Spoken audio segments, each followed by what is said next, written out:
Good evening, I'm Bo Williams, and welcome to the 7. Let's get a look at the big 7 stories happening right now. Topping the list for us tonight, West Knoxville is in line to potentially get one of the first choice lanes so drivers can have the option to pay for an express route across town. Now, TDOT rolling out its first recommendations today. TDOT suggesting the choice lane between downtown and the I-40-75 split in West Knoxville. You may remember Governor Lee offering up this idea as a major theme of the last legislative session. Choice lanes would come with a fee, but the state is quick to point out these are not toll roads. They run parallel to the existing interstate. Prices would vary with the amount of traffic. Now, we've seen them at work in other states. Proponents argue that even if you don't pay, those who do will shift some traffic away from the existing lanes, easing congestion for everybody. Also, with the recommendations, TDOT is putting out a congestion study, and for the I-40 stretch, they are targeting the numbers that show typical afternoon rush hour speeds hovering around 35 miles per hour. There is a lot of congestion on Tennessee roads in some of the urban areas, Nashville, Memphis, Chattanooga, and certainly around Knoxville. Choice lanes are exactly what the name suggests, is that folks are going to have the choice to either drive on existing roads or they can pay a fee to use certain other parts of the roadway.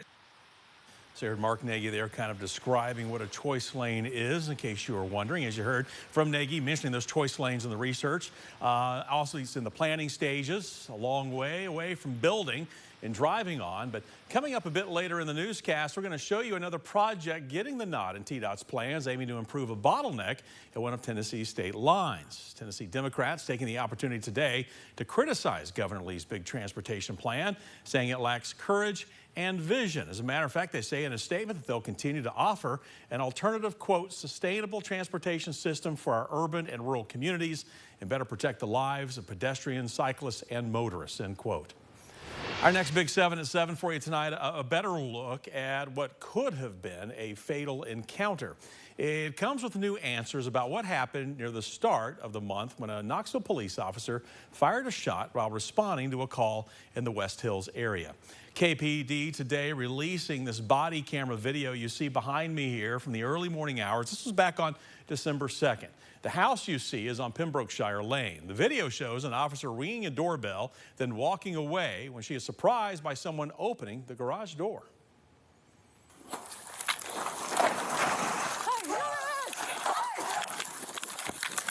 Shots fired. Takes just 7 seconds from when the garage door starts to open to the officer turning, firing, hurrying around the house, and making the shots fired call on the radio. Knoxville police also releasing a slow motion version of the clip. The officer's flashlight highlighting a man police say had a gun. Stop there. Down, down, down. Lay flat, lay flat. Lay flat on the ground. Hands out to your side. Put your hands behind your back now. Put them behind your back. Put your hands behind your back. This is my house. Now, the man was not hit. The officer was not injured. And moments later, he was in handcuffs, then taken away to a hospital for a mental evaluation.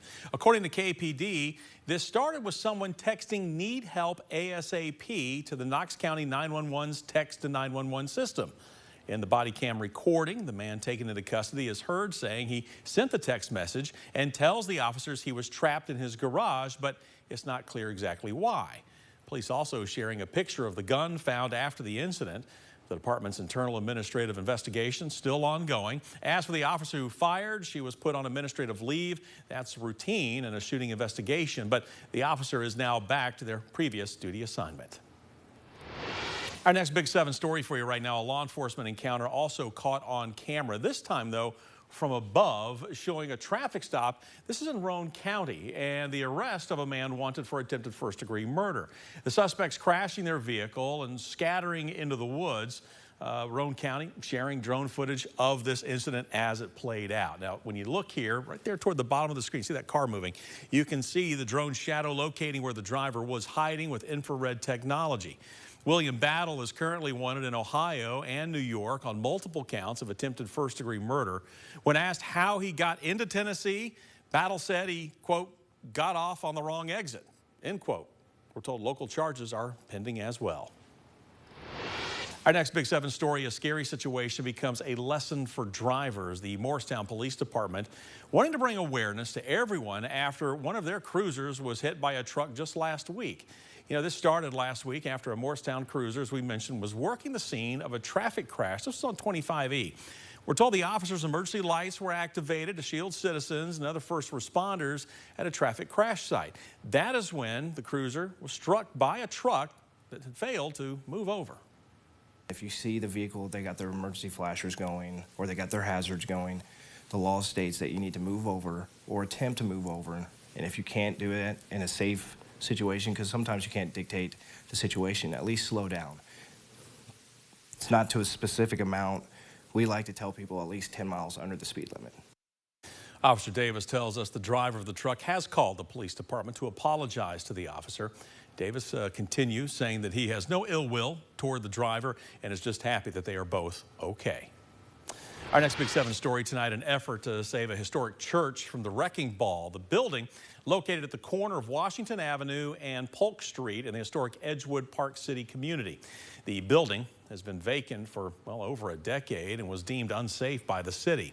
Back in April of 2022, the city acquired the property due to it being abandoned by the owner and placed in a program aimed to save abandoned properties. Although many have showed interest in restoring the building, the price tag to fix it, well, has just been too high. I've been here on this block long enough to remember when it was useful and part of the community, and now after watching it deteriorate and knowing so much about it and it being so much a part of my personal experience, it just makes me feel really sad. Plans call for city representatives to meet with the Historic Zoning Commission on Thursday to potentially give the go-ahead for demolition, but we're told even if demolition is approved, there is a window of time for an interested party to propose a credible redevelopment plan for the property for the building to be able to stay. We'll let you know what happens. Big milestone for Knox County schools is on our list tonight. The district saying it has appointed its first Latina executive principal serving Richard Yoakley School. Dr. Sophia Roth says that she can relate to her students in a way that they have never experienced from a principal before. As someone who immigrated to the U.S. from Cuba and, well, got thrown into an entirely new culture at a very young age, Roth wants to let her students know that she understands what they are going through, especially since the Hispanic and Latin population is growing at KCS. Not only will she serve as a role model, but she will also be able to communicate to parents and students from similar backgrounds, making sure nothing gets lost in translation. Being able to draw from her upbringing and her experience at other Knox County schools, she feels prepared to take on the role as executive principal. I feel that because I was fortunate enough to be in a lot of different schools, I have the skills that are going to help me connect with the kids and the teachers too, because you know everything that we do here, we couldn't do it without the teachers. Dr. Roth says she is also starting new traditions at Richard Yoakley, making it a point to stop by each classroom every morning to get to know her students. Our last Big 7 story for you tonight, an example of giving around the holiday season as people in Dandridge raise money for a dog that was seen just kind of wandering around for weeks. The dog is a large, white, fluffy fellow wearing a harness with a broken leash still attached. Although the dog was frequently spotted, the community could not catch him since he was reportedly afraid and hungry. Finally, they were able to get close enough to him to take him to a vet after he was spotted in a cul-de-sac. The veterinarian determined that the dog, now named Gout, needed surgery for a broken leg bone. So far, around $7,000 has been raised on Facebook from really all over the country for his medical needs. He even now has a foster home until a permanent home can be found. And we should note his name is Gout because he was found on Gout Street, I believe. So there's the connection.